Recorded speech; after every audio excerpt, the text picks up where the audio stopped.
കുറെ ചിത്രങ്ങൾ എടുക്കാനാണ് ഞാൻ പോയത്.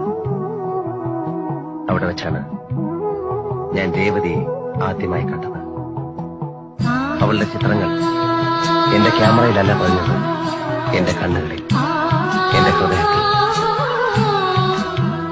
എന്റെ മനസ്സിലെ ഒരു കൊച്ചു ചില്ലുകൂടി. അവളെക്കുറിച്ചുള്ള എന്റെ സ്വപ്നങ്ങളുടെ ചിത്രങ്ങളെല്ലാം ഞാൻ സൂക്ഷിച്ചു വെച്ചു.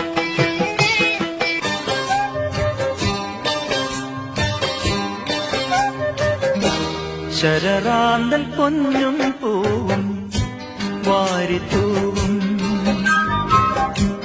ഒരു രാവിൽ വന്നു നീയൻ വാത്തിങ്കളാ നിറവാർന്നൊരുൾ പൂവിന്റെ ഇതൾ തോറും നത്തനമാടും പെണ്ണലായി പെണ്ണിലാവാ ശരറാന്തൽ പൊന്നു